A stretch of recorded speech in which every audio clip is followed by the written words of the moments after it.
And there we go. What is going on, everybody?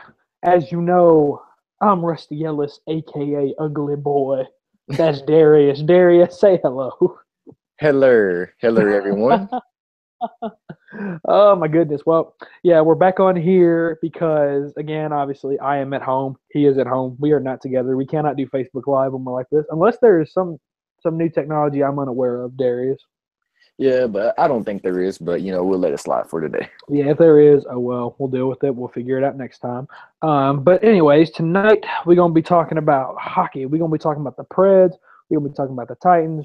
We're gonna talk about the Grizzlies. We'll give you an update for the MTSU FGCU game. Darius, am I forgetting anything, or are we ready to start? Besides Thanksgiving coming around the corner, I think we are ready to go, and I am ready for some It's food. it's But it's it's as Anthony Fiorello would say, it's big people season.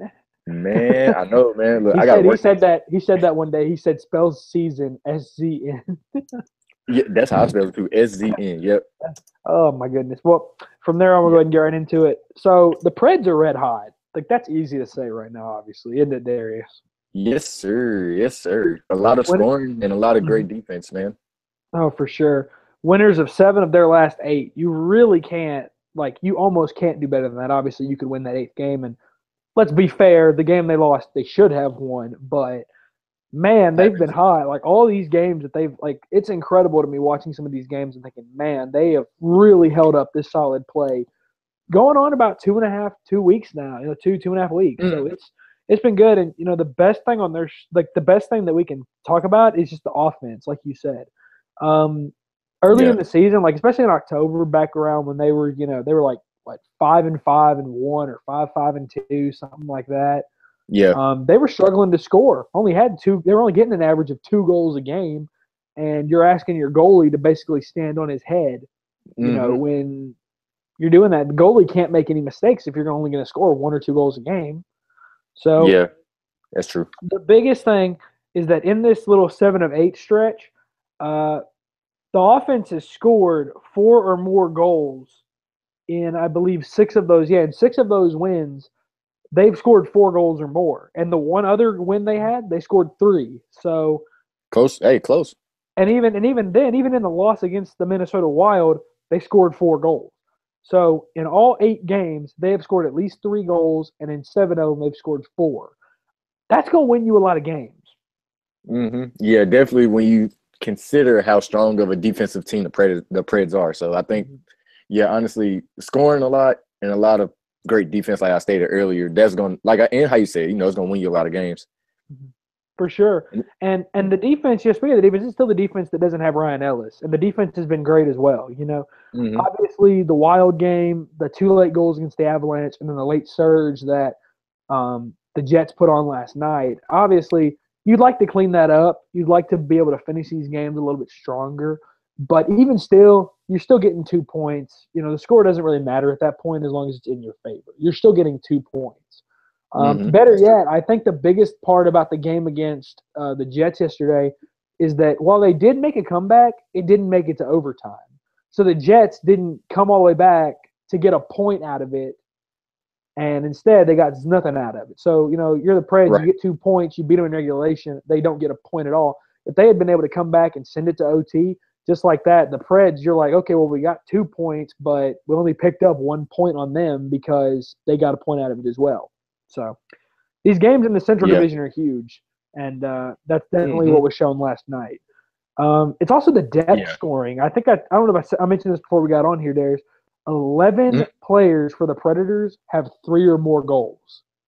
Huge. That's huge, man. Here's how it breaks down. Nick Bonino, Colton Sissons, and Callie Yarncroke each have 3 goals. Scott Hartnell and PK Subban both have 4. Matthias Ekholm, Roman Yossi, and Kyle Turris each have 5. Craig Smith has 7. Victor Arvidsson has 8. And Philip Forsberg leads the way with 9. Here's the crazy part about that, Darius, and I'll let you talk about that. Um, the 2 guys, or 2 of the guys that only have 2 goals, Ryan Johansson and Kevin Fiala, Yeah. it's crazy because they only have 2 goals, but they are both tied for second on the team in assists with 11. That's crazy. You're making up. Yeah, Mhm. you're making up for not putting in a lot of goals by just dishing the puck off. And I think when you do that, it's sort of like I'm making an analogy to basketball. It's sort of like when the Spurs, you see how good the Spurs pass the ball. Mm-hmm. So it's sort of the same thing here. It's like sometimes you won't see that one guy who's a volume scorer, but they can dish the ball out at any time. Or, in this case, Fiala and excuse me, and everyone else can just pass the puck around and just get some. And it helps you get points. I agree. Another analogy you can make is to MTSU's Tyreek Dixon. Tyreek isn't really a great scorer, but when he's at his best and he's dishing the ball, he's a guy that could easily average 7 or 8 assists a game. And tonight, I'll go ahead and give you a sneak preview right now. I don't know if he's scored, but he had 4 assists at halftime. That's a good number to have at halftime for a college point guard, especially in MTSU's system. It means you're working the ball around. It's the same in hockey. If you're working the puck around and you're getting other guys good shots, I said it on Twitter, that first goal is typically the one that gets it going for you.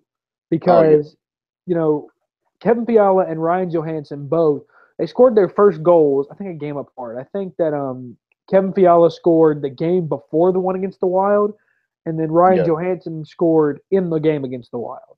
And that's huge. Oh, yeah, because Kevin Fiala scored against the Capitals. He scored against the Capitals, yeah. Yeah. But that one goal could be what breaks them loose. It could be that one goal that, like, all of a sudden gets them on a streak. And both the goals they scored against the Jets were great goals. I don't know if you've seen them yet, but the Kevin Fiala goal was probably one of the most beautiful spin moves I've ever seen. And then I gotta check that out. And then Ryan Johansson was just a snipe from just outside the slot, I'm pretty sure, little far from the goalie. But it's these shots that, like, they weren't going in the beginning of the year. And now that they've kind of gotten that 0 out of the stat column, it's starting to break through a little bit. Yeah. It's sort of like that one kid who starts off like slow in the beginning of the year, but then you sort of like you give him a little words of encouragement and then let them know, hey, you tell them to keep shooting. Yeah, exactly. It's sort of like I didn't want to say Lonzo because, well, it's sort of the same thing, No, it's very similar to that. I think that's a good comparison. Yeah, that's what I was going to say because we know he's struggling right now shooting the ball, but I think once he breaks that streak or breaks that little best shooting slump he's in, I think he'll be a good all around point guard in the league. I agree 100%. But yeah, like I said, it goes the same as hockey as well. Just I think passing in hockey is almost as hard as passing in basketball. I think it's harder, man. You're passing a smaller, puck. The puck's obviously a lot smaller than a basketball. You're fitting it into tighter windows. Yeah. And you're doing it while ice skating. Like, it's, in my opinion, hockey has turned into, for me, probably the hardest sport you could play, period. I think so. And the reason I say that is the one thing I can point to, look at how many times the lines change. Look at how many times. Yeah. The first line will stay in for probably about a minute and a half, 2 minutes when the game starts, and then the second line comes in. Like, the players switch out so frequently that I don't know. Like, it's a strenuous game, but no, that's a good point though. That's a good point. For sure. Let's talk about the player that we both saw get off to a hot start in that struggle of October. He was all their offense pretty much before the month of November, and in November he's cooled off since. And that's Philip Forsberg. Philip Forsberg had 8 goals in October, got off to a hot start, looked like he was going to be an MVP candidate almost, or whatever the equivalent of that is in hockey. I know there's different awards. But he has since cooled off. He only has 1 goal in November. He's got 9 total. Or did he have 9 or did he have 10? You talking about total? Yeah. I think he has 9, but I'm going to check. Yeah, he has 9. Okay. Yeah. He's only got 9 goals. So he's only got 1 goal this month. But it's been okay because 2 players in particular have stepped up big time, and that's been Victor Arvidsson and Craig Smith. Yeah. And they've both carried a lot of offensive load in this month, and a lot of that could also be attributed to the acquisition of Kyle Turris, who I'm wearing his shirt right now. You can't tell because his name and number's on the back, but a lot of that could be chalked up to that. You've got another great facilitator out there. Oh yeah, I think like I said, he's sort of like not saying like picking up the slack, but I think he's sort of finding his way in the offense. So, Yeah. like I said, I don't want to say he's taking Forsberg's spot or nothing like that. I just think he's trying to find his way in the offense. And as you can see, I mean, shoot, he's balling right now. So by any means, I mean, whatever Balling you in know. hockey. That's interesting. Well, I can't say the instrument in hockey. Well, I'm gonna put a hard P on it. Puck. He's pucking really well. I got you. That's Look, fair. That's fair. yeah, Hard but yeah, P. RP because I didn't want to make it sound like it was anything else. No. I got you. But yeah, he's playing good, man. I'm sort of Mhm. happy. I'm happy with him a lot, and I think Yeah. like I said, Forsberg is playing great. He's a high volume scorer. Like I said, Yeah. we're at back-to-back 30-goal years. Oh yeah. Yeah, 30. Yeah, and I was looking like at the pace he was on, about like 5 days ago. I think he was on set to hit 43 goals for this season. So I Yeah. mean, so Well, he still has time to pick it up. yeah. Well, it kind of also goes into the idea of I also look at like he's got the same thing going that Kevin Fiala and Ryan Johansson have. Those two are tied for second on the team in assists. Philip Forsberg's tied for first with 12. So Okay, when yeah. he's not scoring goals, he is helping other people score. He's facilitating other goals. And that's really shown because if you look at the last few goals that either Johansson, Arvidsson, or Forsberg have scored, the Jofa line, the goal has normally been assisted by the two other members of the line. It's really crazy how well that line works together.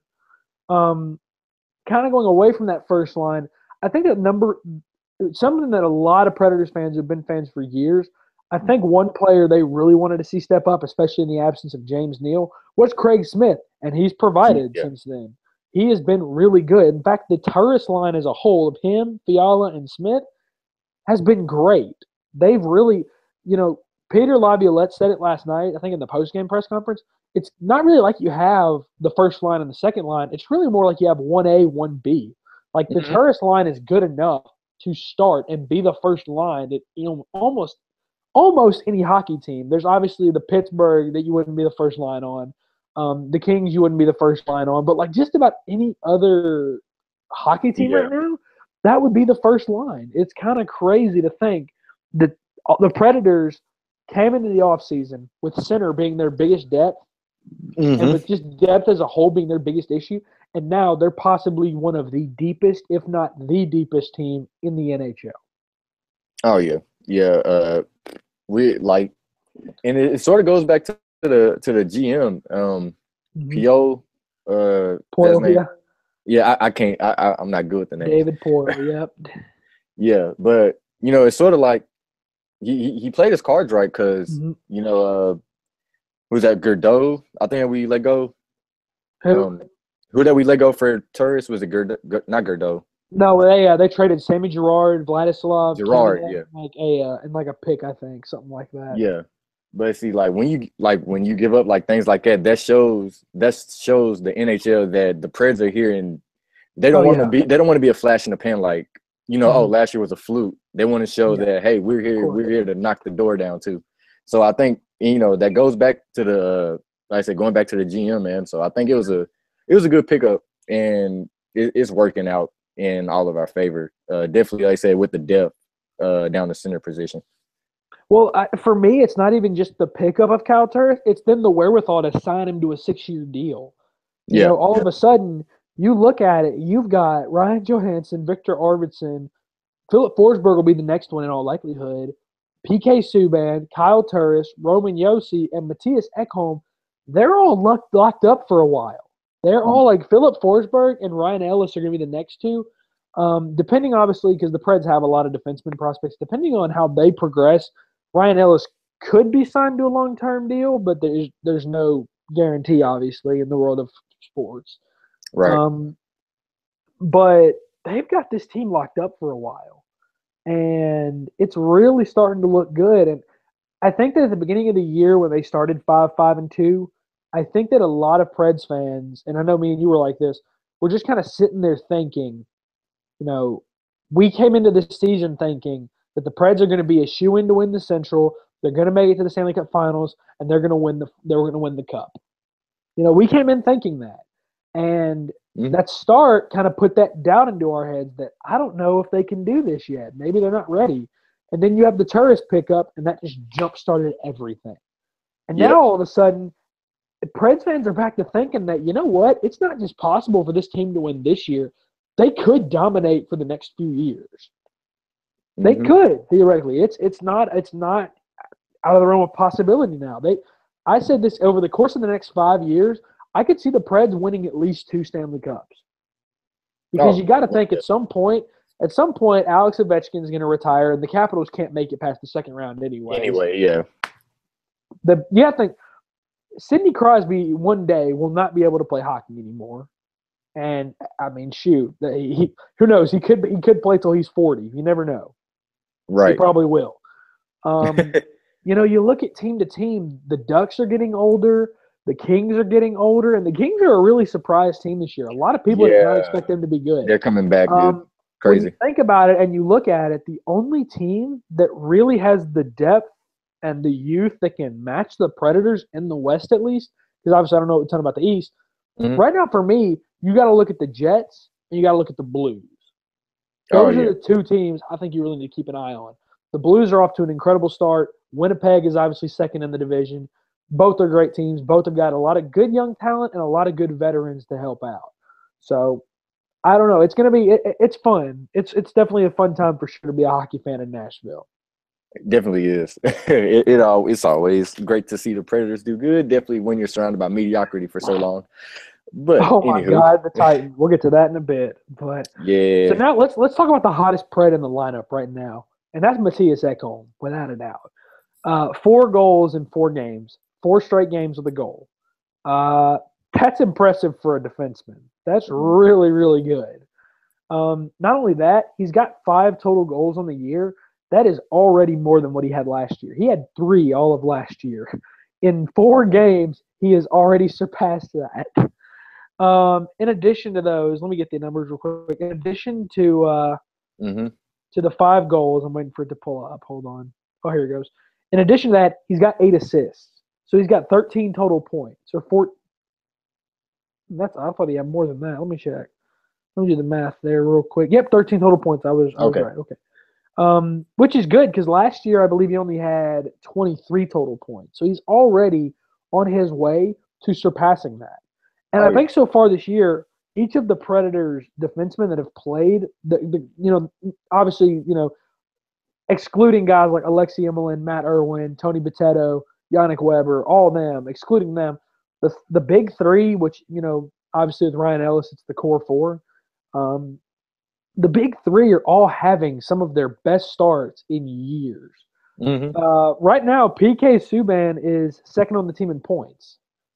Roman Josi had this similar stretch that Matthias Ekholm had before the winning streak. He had a similar stretch where he had like 3 or 4 straight games with a goal, or 3 or 4 straight games with at least a point. Like, Yeah. all of these guys are playing so well, and it's just helping the forwards out even more. Yeah.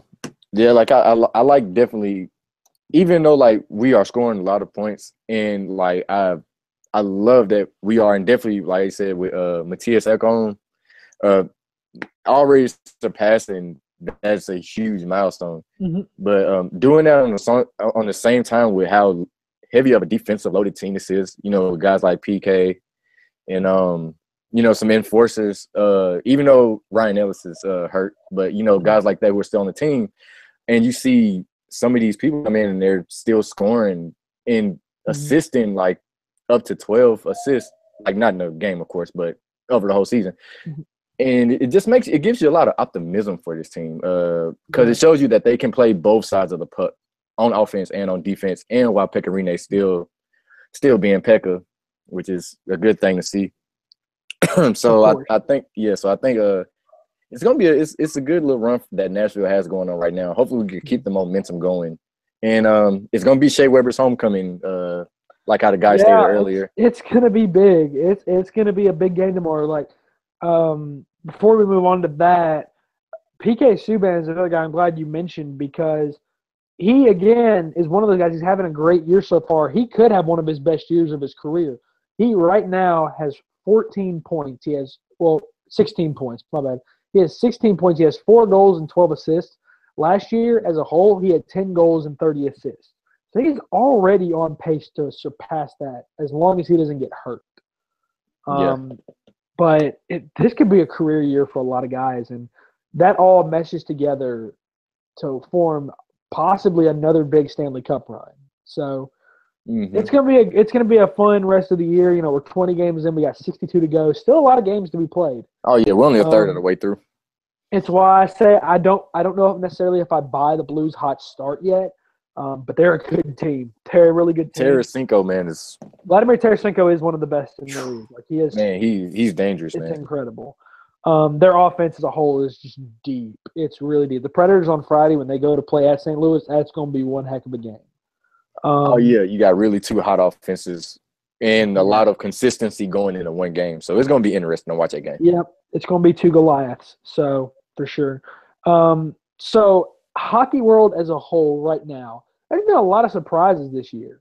Right now, what is the biggest surprise for you in the NHL? It's sort of like how we alluded to earlier before we got on. I think, like I said, the fact that a lot of these teams who made the playoffs last year are essentially right now would not make the playoffs. And I think that's so crazy, definitely with teams like I think you said like Chicago's a team, or they would like the 8th seed or something like that. Chicago right now, if the playoffs were tonight, Chicago would be the 8th seed. I have no idea if they're currently playing. I can check that in a minute, but as far as I know, the Wild Chicago tonight is not playing. Scoreboard update, I guess. We'll go ahead and go through that. The Canucks are up on the Flyers 4-1. That is with 18:53 left in the third. With 18:34 left in the second, the Blues are beating the Oilers 2-0. And then with 5:12 left in the first, the Canadiens and the Stars are at a 0-0 tie. So those are the only scores we have right now. I don't think there's any more games besides that tonight. But yeah, you're right. There's a lot of teams that wouldn't be in the playoffs. I'll give you the exact list right here. These are teams that last year made the playoffs, but this year would not be if it started tonight. You have the San Jose Sharks, the Minnesota Wild, the Edmonton Oilers, let me go over to the East, the Ottawa Senators, the New York Rangers, the Boston Bruins, and the Montreal Canadiens all would not make the playoffs. That adding into the fact that Chicago would be the 8th seed, which after getting swept by the 8th seed last year, that's quite poetic. Yeah, very much. And I like how the tide is turning. It gives fans like a new reason to like not to say bandwagon, but I'd also say like to watch. Yeah, because it's sort of like basketball. It's like you're gonna get Cavs Warriors every year. Boo hoo. But it's like who gives a crap at 6 this point? Like different. Exactly. Like it was good. It was good 2 years ago. No one cares anymore about it though. Right. Yeah. I'll go ahead and lead into my biggest surprise with this. I think I know what is contributing to this lack of playoff teams, and that's that there are a lot of teams that last year were not in the playoffs that this year all of a sudden would be in the playoffs. And it starts within the East. You've got the New Jersey Devils. A year after getting the number 1 overall pick, they would be the 3rd seed in the East right now. It's still early, but that's what they would be. In addition, I don't think the New York Islanders made the playoffs last year, did they? The Islanders. I know the Rangers did, but I do not think the Islanders did. So there's that. I got the blue orange teams. Yeah, it's the Island. Yeah, the Oilers made it because I always get their colors mixed up. The Oilers made it, but the Islanders, I don't think they did. So then you go over to the West, and you have 3 teams that did not make the playoffs last year that if they started today would be in the playoffs. And that's Winnipeg, the Kings, and my biggest surprise for the NHL season, the Vegas Golden Knights. So yes, sir. Everyone that has seen me around the sim knows that I have that Vegas Golden Knights James Neal hoodie. And they're my second team. I do root for them. I do love seeing them succeed. When they beat the Kings a few nights ago, I was very happy to see that because they knocked off one of the best teams in the league. And man, they've been so good this year. Like, let me pull up their stats. They again, it's very similar to the Preds. They have a Hmm. very deep team. They have a lot of guys that are scoring a lot of goals. So if Yeah, I can get this to work, 1 second. Wi-Fi is being a little bad here. Here we go. it It's like I'm happened. back at school. Anyways, um, oh, that didn't work. Let me see if I can get it to work this time. Oh, here we go. Okay, so I mentioned James Neal. He's leading them in goals with 10 right now. That's good. Oh man. And he obviously had the Woo! famous first game for them, their first game in history, when he scored the only 2 goals of the game for them, and he won the game 2-0. He then the next night had the game-winning goal in overtime. So Hmm. he is having a good year. David Perron, their pick from the St. Louis Blues, leads the way with 17 points. And then you've got somebody who I think this player benefited the most from going to Vegas, and that's William Karlsson. William Karlsson is second on the team with 16 points, and he has 9 goals. And he has played phenomenally as of late. He had 2 goals in the first period against the Kings. He has looked really good. I think the move to Vegas has benefited him more than anybody else. Now, here's the really crazy part with Vegas. Everyone knows their biggest expansion draft pick was Marc-Andre Fleury. He's been hurt since, I think, the 5th game of the year. So they have had to rely on, they have had terrible luck. They have had to rely on, look at the number, 5 separate goalies to start a game. Ooh, that's rough. And of Man. those 5, 4 of them have got 2 or more wins. Malcolm Subban, PK's brother, has 2. Oscar Dansk and Marc-Andre Fleury each have 3. And then, of course, like everybody thought, Maxim Lagacé is leading with 4 wins. Everybody predicted that. Like, come on now. Exactly. Um, but that to me shows that Gerard Gallant, the coach, he knows what he's doing. Like, he's clearly knows how to get through to this team because in points right now, you've got 4 different players with 15 or more, and you've got 4 more players behind them that have 10 or more. And then you have 3 after that have 9. So they've got a sneaky deep team with the likes of the guys I've mentioned, along with Jonathan Marchessault, Eric Holla, Colin Miller, Nate Schmidt, Alex Tuck. These guys have all, Cody Eakin as well.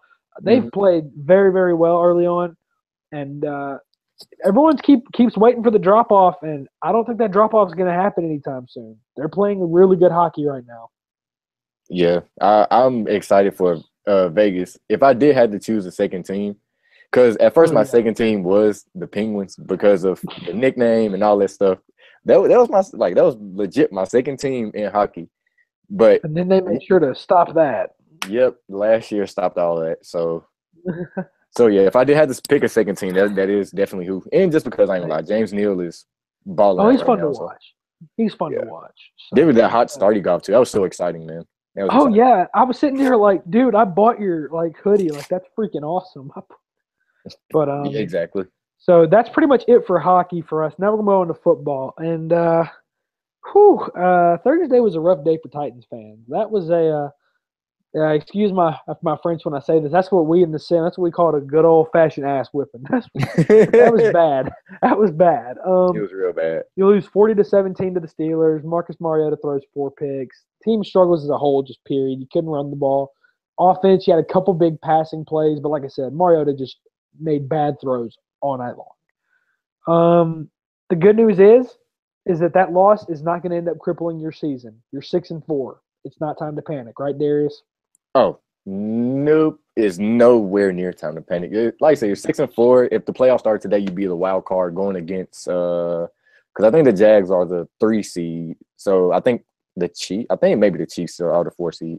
Which, hey, the way the Chiefs are playing, I would take that. Exactly. I would take that ASAP. Because they're not on a slump, but they're sort of stumbling just a They're tad bit. struggling a bit, yeah. The offense is really, really having a hard time. Oh yeah.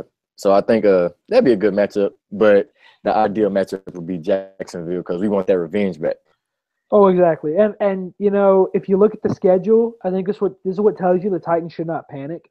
It's a very favorable schedule. In the next 4 weeks, the worst case scenario is that you'll play one team that is at 500, and that's if they win the next 2 weeks, and that's Arizona. Which I Yeah. still think you can beat them. I still think that that's not in question at all. You should be able to beat them. Yeah. You play at the 49ers. They're 1-9. You should be able to dominate that game. You play the Yeah. Colts this week, and you play the Texans next week. The Colts, you have a chance for the first time in forever. It feels like no Was it Frozen. 2005? It's 2005, I think, or I'm so 2003. glad you missed that reference. Anyways, Frozen. I said for the first time in forever, no Frozen. You've got a chance to sweep the series, and you got your chance to get your first win against in Indianapolis again in a while. It's I don't know how many years it's been exactly, but I don't know if I've ever seen the Titans win at Indianapolis. I think it Yeah. has to go back to that 2008 year where they started undefeated, but even then I don't think it happened. Yeah. And just to update on the Cardinals, I don't even think they're going to win their next two games. They play the Jaguars at Oh, home. nope. So, and then they play the Rams. I'm not gonna lie. If we wanted the Jaguars to lose a game, I could It see the would be that. Jaguars Yeah. stumbling against them. I could see that happening. Yeah, that's true. It's at Arizona too, so you'd have home field advantage. Yeah. I could see that. I could see that happening. Um, but even still, the Titans, there's no reason to panic because let's just say it like this. Let's say you win these next 4 games, you're at 10-4. And let's say you lose your last 2 games against the Rams and the Jaguars. That's not likely in my opinion. I think you win at least one of those, if not both of those. Yeah. Worst case scenario, if you win these 4 games you're supposed to win and you lose those last 2, you're 10-6 and you're likely in the playoffs. And for the Titans right now, a lot of Tennessee haters are looking at us going, "Oh, y'all think y'all can win the Super Bowl?" No, we don't want the Super Bowl yet. We just want to get in the playoffs and get momentum building. That's all we want is to have a playoff game. And then, who knows? We get hot in the playoffs, we go from there. But that would be a big first step. You're just trying to make the playoffs at this point. You just need to do what you can to get into the playoffs, whether that means winning the division or getting the wild card. And let's not forget, if you get that second wild card, doesn't that mean won't you host the other wild card, or are you playing against another team? No. You'd be playing against the team in front of you. Never mind. I had that wrong. But oh wait, yeah, I think because it's the three seed and the 6 seed play each other, and the 4 or 5 seed play each other. If I'm not mistaken. You get an even game. I think you get a very even game at that point. So I think that this season's not lost. People that are hating Tennessee, LOL Devin Grimes, that are thinking that our season is over because of one bad game. I say it like this. If you put this game and the Houston game together and you take those away from our defensive stats, our defense is probably in the top 12 of the league in several categories. At least top 12, probably even top 10 in a few. But it's really just been those 2 games that have wrecked them. It's been those 2, and that's it. Yeah. The other games are whatever games. They're toss-up. The loss to the Dolphins, that's Matt Castle's fault. That game frustrates. Like I said, if it's one game that's going to hunt us this year, it's that game. Yeah, but my other thing is, what can you really do against a team with Matt Castle? Yeah, nothing much. And definitely when the running game's not going. So exactly. You have to win on defense. Yeah, exactly. So the Titans can still go, and I think they will. My prediction right now, I think they're going to go 11-5. I think they're going to go 11-5. I think that the Jaguars are going to lose another game before they get to us, and I think that we're going to beat them again. I can see it. So I think that we're going to win the division still. Now, obviously, you got to win. You got to beat Indy first, and that's going to be a tall task because, as we know, the Titans do not play well in Indianapolis. For some odd reason, we just don't. And he put up 300 yards on us last time when they was at Nissan. Yep. So my first key to the game, and I think my main key to the game is going to be to not take Jacoby Brissett lightly. They did last time, like you said, and they really played loose and relaxed on him. Now, they clamped down in the second half, but they allowed a couple drives, and if not for a great stop on 4th down, I think it was by Jayon Brown, if not for a great stop that held Jacoby Brissett short, and yes, all you fans out there that thought he got the first, he was short. If you know the rules, you'll know he was short. I get so tired of explaining that people think that it's where the ball touches the ground, and it's not. It's the moment the ball crosses the boundary, whether it's on the ground or not, that's where he's out at. And if you do that and you look at it, he was down about a 4 yard behind the marker. Yeah. I mean, I don't know. people love to hate and blame the refs when they lose. No, Whatever. that's a good observation, though. I forgot. Well, like that's just the rule. Like I just tell people all the time, like that's the rule. You don't like it, send a message to the commissioner's office. I don't care. I said Fair enough. we won the game. I don't give a crap what you say. Anyways, and also I think that a play a lot of people forgot about in that game was the Philip Dorsett drop in the first quarter. Yeah, that was huge. That ended up biting him in the butt. Exactly, like the ball, like he had it and it just went through his hands. So if not for that, the Titans got really fortunate because of that. So Yeah. that's my key is get pressure on Jacoby Brissett, take him seriously. He's beaten the Texans. He nearly beat us. They have 3 wins. They're not winless. So take them seriously, I guess. I agree. What's going to be your key to the game? Like I said earlier, I would probably say my key to the game, like I said, is it's sort of like a coaching thing. Make sure that you take the Thursday night game that just happened. Make sure you take that and use it to your advantage, but don't overuse it. Yeah. Because what teams tend to do is that like after they take a long break, which a la bye week, which you see the Titans took advantage of that. We came out the bye week blazing guns of glory. So I mean, I'll take that any day of the week. But don't take too much like of it of your leisure time because even though it was a short week, just rest your bodies up. And because you gotta think, like I said, Jacoby Brissett put up 300 yards on this last time. So I think, and we seen what T.Y. Hilton was doing. Like he's tearing the league up by storm right now. Like he has 3 touchdowns and I think has 725 yards receiving, and that's just with Jacoby Brissett at quarterback. So I would say you will probably have the matchups on T.Y. sort of like how AB hurt us in the Steelers game because we couldn't find a matchup for AB, even though Adoree played good. But it's sort of in that boat.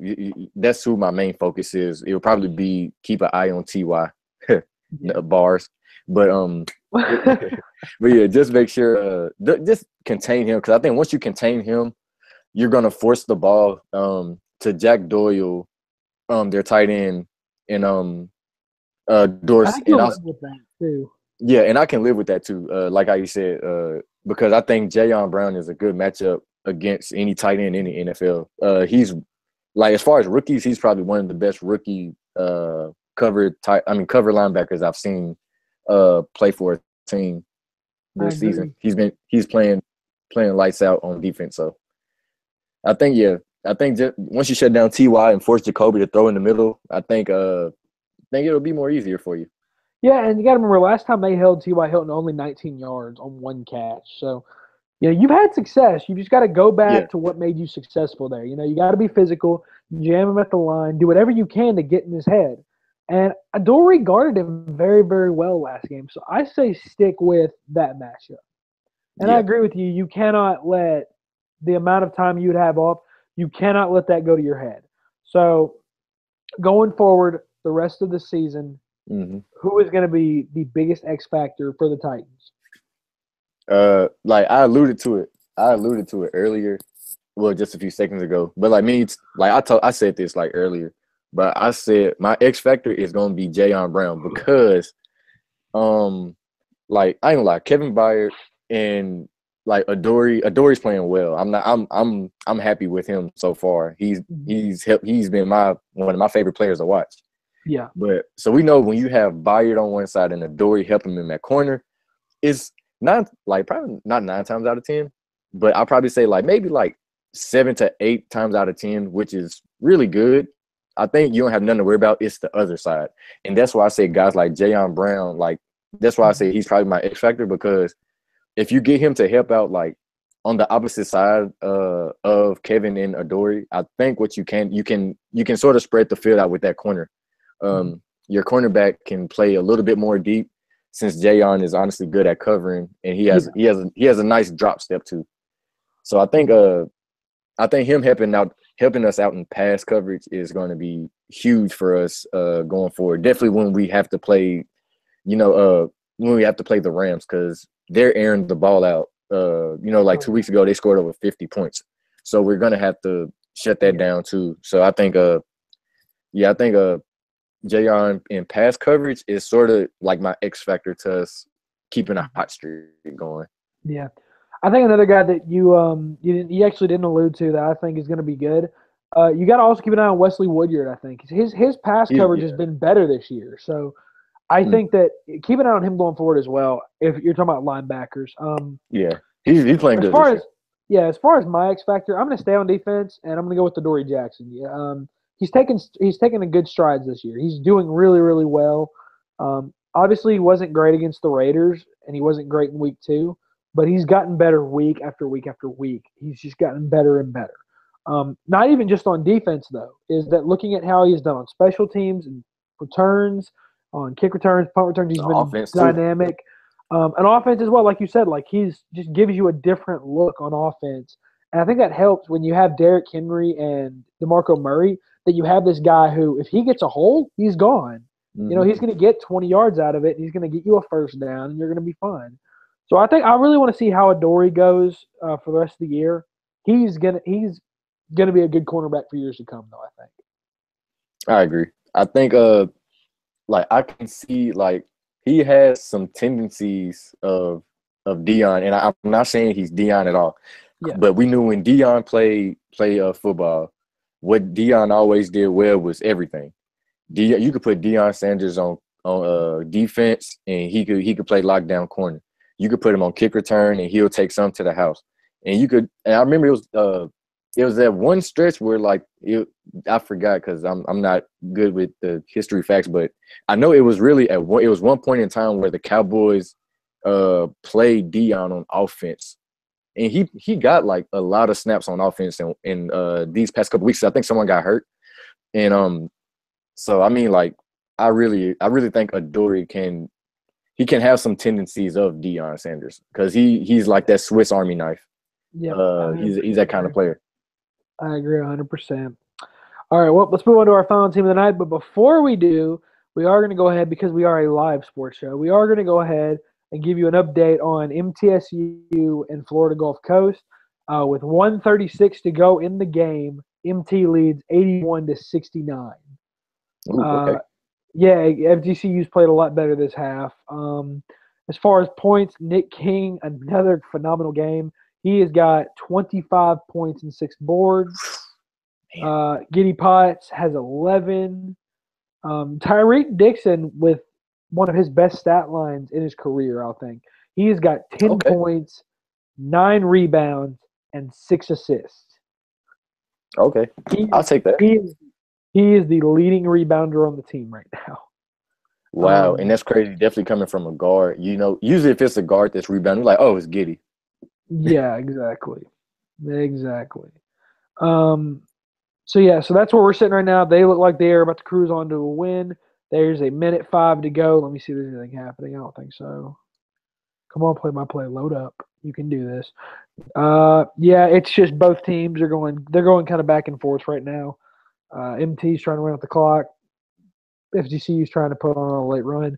MT looks like they are on their way to a victory. I will give you an update before we go off as far as final. Yeah. Let's talk about the Grizzlies, though, and let's talk about the team that is right now on the biggest dry spell of the 3 that we cover. Man, you know that I checked. Last time I checked, bro. When I checked, what was it?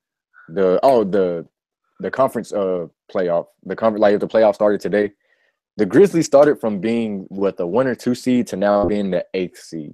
Yeah. And that's with like not even counting the games that are going on today. So that was like, you talking about a hit that a team took. It's been the Grizz, man. Oh yeah, for sure. They proved last night, I think more than ever, that Mike Conley is their most important player, mainly because he runs the offense and he is the quarterback for the defense, basically. He is what allows them to communicate defensively. And right now, defensively, they're not communicating at all. And it showed last night against the Trailblazers. There were many times when just busted defensive assignments led to an open 3 when they couldn't afford it. And against a team that has Damian Lillard and CJ McCollum, you can't leave them open from 3. There are bright spots. This is a very obviously it's a bad losing streak right now. You were 5-1, and since then you're 2-8. Obviously that's bad. That's not good. But there's bright spots. You know, as far as the reserves go, Tyreek Hmm. Evans and Chandler Parsons have both been great. Tyreek Evans is looking like a sixth man of the year candidate. Oh yeah, And then Ben McLemore is getting healthy. He looks like he's getting more comfortable being out there again. And I think as his minutes increase, you're going to see increased production. yeah, fair enough. And it's good, having some depth at that position. So I think yeah, it's even though it's been a struggle for the Grizz, I think that that we're on our way to pick it back up. And like I said, it's some bright spots coming as well. And you said you losing Mike, it Yeah. does a dent to you. And I think I got the stats. He's averaging 17 points and 4 assists. So I mean, like, yeah, losing that is going to knock any team out of sync. But Yeah. as far as as far as the Grizz go, I think they'll get it back on track. They'll find a way with guys like you said, Ben coming back and Yeah. playing some good ball, and Mark is going to be Mark. He's going to give you that nearly double double, and he'll put up a triple double every now and then. You know, Yep. but yeah, so I think they'll be fine. But we've got, like I said, just even though the bench has played phenomenal too, I'm happy with the bench. Through even though, like, despite the past couple games, we struggled, but the bench as a whole season goes has probably been one of my favorite lines of the whole season. Oh, no, the bench has been absolutely phenomenal. And they're going to need to be phenomenal the rest of the way, obviously, in the season. This depth that the Grizzlies have, they haven't had this in a while. So you've got a Hmm. lot of guys that can play really well off the bench. I mentioned Tyreek Evans. Chandler Parsons has been coming off the bench. Brandon Wright's been coming off the bench. You finally get JaMychal Green back, so now Jerome Martin's going to come off the bench. And then when he's not starting for Conley, Mario Chalmers has been a good facilitator for the Grizzlies. Not shooting the Yeah. ball at a high percentage, but he's averaging about 4 assists a game, which for a backup point guard is a good number, I think. Oh Um, yeah, I agree. you've got the Mavericks on Wednesday, and it's a game you Hmm. need to win. They are 3-14. You need to beat this team. You're at home. You have no excuse to lose. What's going to be key Exactly. for them to win this game, Darius? Uh, Honestly, I think just get back to playing Grizzly basketball. And also, with what I said earlier too is that and you got to stop the explosive plays, Mm-hmm. because like I said, like when the Grizz would like make a play, and they would sort of like, you notice they would start like to build up a run, and then like Dame would come down and like he would just like hit a three. Yep. So and like it's a momentum killer. So I said stop the big plays from guys like Dennis Smith, he's gonna, I think, in the game is it's at Memphis, so that's good. Yeah. But home or away, momentum swings. No matter if you're home or away, momentum always swings. So I would say, like, eliminate big plays from guys like him, and Dirk Nowitzki he's gonna be Dirk. So Mm-hmm. uh just yeah, just and then just make them play Grizzly basketball. Slow, like the tempo and speed is all about what this game is. So Yeah. like back them down in the post, get screens ready for guys like Mark, who can knock it down on the baseline and really knock it down anywhere on the court. Yeah. And yeah, so just get the tempo played, against the Mavs. And I think Grizzlies will be set for a good little win against the 3-14 Mavericks. I think so too. I think this is going to be a game where the Grizzlies are going to get back in rhythm. The number one thing I have to look at is just play your game on offense. Quit Mm-hmm. trying to force shots that are bad and work the ball around for good shots. Not only that, take these shots when they're available. Don't pump fake every single time you catch the ball. Just if you have Yeah. space, fire away. Guys like, Tyreek and Chandler and Ben. Look, we Mm-hmm. got you to bolster the offense. If you have space, fire the ball. Shoot it. Yeah, Chandler too. Yeah, exactly. Chandler especially. Like, just shoot the ball, dude. It's okay. We want you to shoot. And Yeah, I think that, like, he's shooting 50% from three right now. Like, you need to be shooting the ball. So I think agreed. getting back into your offense, you can't shoot 30% and beat teams, and that's what happened against Portland. They shot about 35% from the floor. You can't do that and beat teams.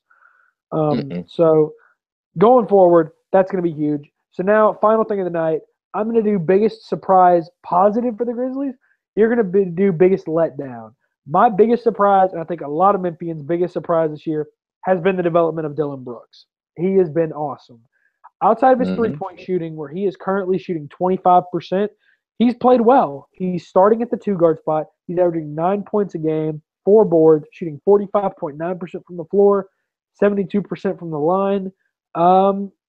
He's playing well. He's, and the shot will come. The threes will start falling. Yeah, You'll it get will. those. And he's also, I think what nobody is talking about, he's defending so well. He has defended guys like Giannis Antetokounmpo. He's defending, he's defended, he helped out on James Harden. He's guarded Klay Thompson. And he has kept these guys in the games they've won from going off and winning the game by themselves. That's been huge. So I think that his development is something that Grizzlies fans are really, really pleased about. And I know I'm pleased about. So he's my biggest surprise. Yeah, and I stated this, earlier last year. I was like, who's the player you're most excited for? I was like Dylan Brooks. I was like, second round pick, and he's been a guy who's when his name is called up, he's stepped up and he's made the play and he's made the occasions to where, where he can get himself in the spotlight and get more recognition. And I always would allude to the Portland game, his homecoming back in Oregon, the first time he played the Trailblazers, not the recent time. But, you see him, I think he put up 12 points, or he had double-digit points. I forgot how many he had. Yeah. But it's not even the points that matter. It's the defense that he played on CJ McCollum and on Dame. Because him, Mike, and Mario were switching every, on Dame and on CJ. So and then he made life a little bit harder for them. They got their points, but they didn't get them easily. So I mean, he definitely made it harder on them. Yeah, so he's my favorite guy this year as far as like who was I excited for. But so Derek, if I would have to, who's your biggest letdown? The Blue Raider letdown. Okay, I think so we were eager to see this guy play. And at first I was gonna say Mario, but it's sort of like how you told me earlier. It's like he's sort of like a backup, so it's like you can't expect too much. But and the Achilles injury, I mean, he's coming off that. That's not an easy injury to come off of. Yeah, so he's getting back in the rhythm of it. So I don't want to be too harsh on him, but I think like besides that, I think another guy, and you said this earlier, is Wayne Selden. He's sort of been disappointing. He's averaging 3.5 points. Yep. Because he's only scored twice in 2 games. Which is the Houston game where he had 5 points, and in the Indianapolis game where he's had 2 points. Yep. So he's averaging 3.5 points and 2 assists. So and part of that is like we all had this belief that he was going to be the 2 guard for years. We all failed to remember that he put up those numbers in summer league. Like that doesn't mean crap. It doesn't. Definitely when you went up against 2 guards like CJ McCollum and guys like James Harden, it's like exactly playing defense and then trying to put in the same amount of offense as those guys. It's probably not going to go your way all the time. Yeah, I just I worry about him. I just don't think that he's going to end up being much here because now you have Dylan Brooks, you have Ben McLemore, you have Tyreek Evans, you have James Ennis. They're all playing well. You don't really have space for him. So I personally agree with you. I think he's a disappointment. Honorable mention for disappointment other than him. Honestly, and prepare for the hot take here. Oh, everybody like trigger warning. Like, let me get it out right now. Trigger warning. For me, the most disappointing feeling I have felt with any player this year has been Mike Conley. And that comes from him shooting 38% from the floor and 31% from 3. We know from last year that Mike Conley is better than that. Was he playing hurt? Probably, and I'll take slack on him for that. But he's got to pick his game up when he comes back. He just has to. Definitely, definitely because since the All-Star formatting is changing, we're still trying to get him that All-Star spot, so he's gonna have to pick it up a little bit. He's got to play better if he wants to. He's gonna have to average over or get close to back to 20 like last year to keep it up. Because I don't think regression should probably be awarded for the All-Star game. Yeah, I agree with you. Well, before we go, we do have one. We have the final update on MT. They closed it out and won 85-72 over Florida Gulf Coast at home. These two teams will play again on the 2nd of December. It's a home and home. I know it's a lot of time between now and then, but Yeah. it's a good win for MT. It's a good resume builder. Nick Yeah. King ends up leading the way with 25 points and 7 boards, 7 of 12 shooting, very efficient. Get this. Tyreek gets the double-double with 12 points, 10 boards, and 6 assists. Ooh. All right. Giddy is the only other Blue Raider in double digits. He ends with 12. Brandon Walters, Carl Gamble each have 8. David Simmons with 9. Let's see who else. Antoine with 4. Ed Simpson with 3. Donovan Sims and James Halton had 2. Theron Shelton Schmidt he played and did not score. So, good win. They are now 4-1. Florida Gulf Coast falls to 2-2 on the year. They'll play again. If they can sweep this, that'd be huge. But it's important that we mention Nick King is playing out of his mind right now, and if he keeps this up, they're going to be hard to beat in conference play. Yeah. Oh yeah, definitely. When February rolls around, see how that goes. I think we'll be fine. I think we'll be fine. Nick has been probably one of the say next to Ja'Cory, but it's early, but probably one of the best transfer players I've probably seen since Ja'Cory.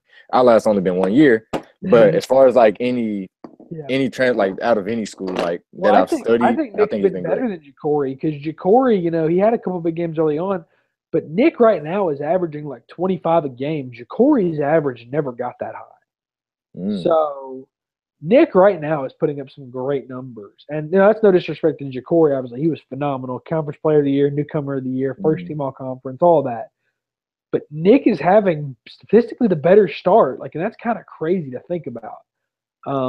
But that's just our opinion. That is going to do it for us tonight. So, as you guys know, I'm Rusty Ellis. Darius Horton.